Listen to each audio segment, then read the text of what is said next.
ದಲಿತರ ಮೇಲೆ ದಬ್ಬಾಳಿಕೆ ಮುಂದುವರೆದಿದ್ದು ಜಮೀನುಗಳಿಗೆ ಹೋಗೋದಕ್ಕೆ ದಲಿತರಿಗೆ ದಾರಿ ಬಿಡದೆ ಬಹಿಷ್ಕಾರವನ್ನ ಹಾಕಲಾಗಿದೆ. ಮೇಲ್ವರ್ಗದ 2 ಕುಟುಂಬಗಳಿಂದ ಜಮೀನಿಗೆ ದಾರಿಯನ್ನ ಕಂಪ್ಲೀಟ್ ಆಗಿ ಬಂದ್ ಮಾಡಿದ್ದಾರೆ. ಯಾದಗಿರಿಯ ಗುರುಮಠಕಲ್ ತಾಲೂಕಿನ ಗುರನೂರದಲ್ಲಿ ನಡೆದಿರುವಂತಹ ಘಟನೆ ಇದು. ಕಳೆದ 2 ವರ್ಷಗಳಿಂದ ಜಮೀನುಗಳಿಗೆ ಹೋಗೋದಕ್ಕೆ ಜಾಗವೇ ಬಿಡದೆ ಕುಟುಂಬಗಳು ಕಂಗಾಲಾಗಿದೆ. ನಮ್ಮ ಜಾಗ ಅಂತ ಹಠಕ್ಕೆ ಬಿದ್ದಿವೆ ಮೇಲ್ವರ್ಗದ ಕುಟುಂಬಗಳು. ಅಧಿಕಾರಿಗಳಿಗೆ ಮನವಿ ಮಾಡಿದರೂ ಸಮಸ್ಯೆ ಬಗೆಹರಿತಿಲ್ಲ. ದಲಿತರ ಜೊತೆ ಕೈಜೋಡಿಸಿ ಹೋರಾಟಕ್ಕೆ ಮುಂದಾಗಿದ್ದಾರೆ ಗ್ರಾಮಸ್ಥರು. ಗ್ರಾಮಕ್ಕೆ ಸಂಪರ್ಕ ಕಲ್ಪಿಸುವಂತ ಎಲ್ಲಾ ರಸ್ತೆಗಳನ್ನ ಕಂಪ್ಲೀಟ್ ಆಗಿ ಬಂದ್ ಮಾಡಲಾಗಿದೆ. ಜಮೀನುಗಳ ಮೂಲಕ ಶಾಲೆಗೆ ವಿದ್ಯಾರ್ಥಿಗಳು ತೆರಳುತ್ತಾ ಇದ್ದು ನ್ಯಾಯ ಸಿಗೋವರೆಗೂ ರಸ್ತೆ ಓಪನ್ ಮಾಡಲ್ಲ ಅಂತ ದಲಿತರು ಪಟ್ಟು ಹಿಡಿದು ಕುಳಿತಿದ್ದಾರೆ. ಈ ಬಗ್ಗೆ ನಮ್ಮ ಪ್ರತಿನಿಧಿ ಅಮೀನ್ ಹುಸೂರ್ ಪ್ರತ್ಯಕ್ಷ ವರದಿಯನ್ನು ಕೊಟ್ಟಿದ್ದಾರೆ. ಸ್ಥಳದಿಂದ ನೋಡೋಣ.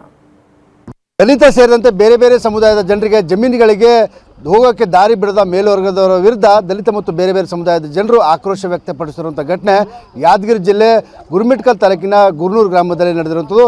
ಸದ್ಯ ನಾನು ಈಗ ಅದೇ ಗ್ರಾಮದಲ್ಲಿ ಕೆಲ ದೃಶ್ಯಗಳು ತೋರಿಸುವಂಥ ಪ್ರಯತ್ನ ಕೂಡ ಮಾಡ್ತೀನಿ. ಜನರು ಅಂದರೆ ಈಗ ಏನು ದಲಿತ ಸೇರಿದಂತೆ ಬೇರೆ ಬೇರೆ ಸಮುದಾಯದ ಜನರಿಗೆ ಮೇಲ್ವರ್ಗದ ಜನರು ಜಮೀನುಗಳಿಗೆ ಹೋಗೋಕ್ಕೆ ದಾರಿ ಇತ್ತು, ಆ ದಾರಿಯನ್ನು ಬಂದ್ ಮಾಡಿರೋ ಕಾರಣಕ್ಕಾಗಿ ಈಗ ದಲಿತ ಮತ್ತು ಬೇರೆ ಬೇರೆ ಸಮುದಾಯದ ಜನರು ತಮ್ಮ ಊರಿಗೆ ಸಂಪರ್ಕ ಕಲ್ಪಿಸುತ್ತಾ ಎಲ್ಲ ರಸ್ತೆಗಳನ್ನು ಬಂದ್ ಮಾಡುವ ಮೂಲಕ ಆಕ್ರೋಶ ಕೂಡ ವ್ಯಕ್ತಪಡಿಸಿದ ಜೊತೆಗೆ ನ್ಯಾಯಕ್ಕಾಗಿ ಹೋರಾಟ ಕೂಡ ಈಗ ನಡೆಸ್ತಿರುವಂಥದ್ದು. ಯಾಕಂದರೆ ಈ ಒಂದು ಗ್ರಾಮ ಏನಿದೆ ಕಂಪ್ಲೀಟಾಗಿ ಈ ಒಂದು ಗ್ರಾಮ ತೆಲಂಗಾಣದ ಗಡಿಯಲ್ಲಿರುವಂಥ ಗ್ರಾಮ ಆಗಿದೆ. ಈ ಒಂದು ಗ್ರಾಮದಲ್ಲಿ ಏನು ದಲಿತ ಸೇರಿದಂತೆ ಬೇರೆ ಬೇರೆ ಸಮುದಾಯದ ಹೆಚ್ಚಿನ ಪ್ರಮಾಣದಲ್ಲಿ ಜನರಿದ್ದಾರೆ. ಆ ಎಲ್ಲ ಜನರಿಗೆ ತಮ್ಮ ತಮ್ಮ ಜಮೀನುಗಳಿಗೆ ಹೋಗೋಕ್ಕೆ ಮೇಲ್ವರ್ಗದ ಜನರು ದಾರಿ ಬಿಡದ ಕಾರಣಕ್ಕಾಗಿ ಆ ದಾರಿಯನ್ನು ಬಂದ್ ಮಾಡಿರೋ ಕಾರಣಕ್ಕಾಗಿ ಈಗ ದಲಿತ ಸಮುದಾಯದ ಜನರು ಕಳೆದ 2 ವರ್ಷಗಳಿಂದ ನಿರಂತರವಾಗಿ ಹೋರಾಟ ನಡೆಸ್ತಿದ್ದಾರೆ. ಸಂಬಂಧಪಟ್ಟ ಅಧಿಕಾರಿಗಳಿಗೆ ಮಾಹಿತಿ ಮತ್ತು ಮನವಿ ಕೂಡ ಮಾಡಿಕೊಂಡಿದ್ದಾರೆ. ಆದರೆ ಇನ್ನೂವರೆಗೂ ಸಹಿತ ಅಧಿಕಾರಿಗಳು ಸ್ಪಂದಿಸದ ಕಾರಣಕ್ಕಾಗಿ ಕೊನೆಗೆ ಗ್ರಾಮದ ದಲಿತ ಸೇರಿದಂತೆ ಬೇರೆ ಬೇರೆ ಸಮುದಾಯದ ಜನರು ರೊಚ್ಚಿಗಿದ್ದು ಕೊನೆಗೆ ತಮ್ಮ ಗ್ರಾಮಕ್ಕೆ ಸಂಪರ್ಕ ಕಲ್ಪಿಸುವಂಥ ಎಲ್ಲ ರಸ್ತೆಗಳನ್ನು ಈ ರೀತಿ ಮುಳ್ಳು ಬೇಲಿಗಳನ್ನು ಹಾಕುವ ಮೂಲಕ ರಸ್ತೆಯನ್ನು ಬಂದ್ ಮಾಡುವಂಥ ಕೆಲಸ ಈಗ ಮಾಡಿರುವಂಥದ್ದು. ರಸ್ತೆಗೆ ಬಂದ್ ಮಾಡೋ ಕಾರಣಕ್ಕಾಗಿ ಗ್ರಾಮಕ್ಕೆ ಏನು ಗ್ರಾಮದ ಒಳಗೆ ಬರುವಂಥ ವಾಹನಗಳು ಮತ್ತು ಹೊರಗಡೆ ಹೋಗುವಂಥ ವಾಹನಗಳಿಗೆ ಸಹಿತ ಸಂಪರ್ಕ ಸಂಪೂರ್ಣವಾಗಿ ಕಡಿತ ಕೂಡ ಆಗಿರುವಂಥದ್ದು. ನೋಡ್ಬೋದು ದೃಶ್ಯಗಳಲ್ಲಿ ಶಾಲಾ ಮಕ್ಕಳಿಗೆ ಸಹಿತ ಸಾಕಷ್ಟು ತೊಂದರೆ ಕೂಡ ಆಗಿರುವಂಥದ್ದು.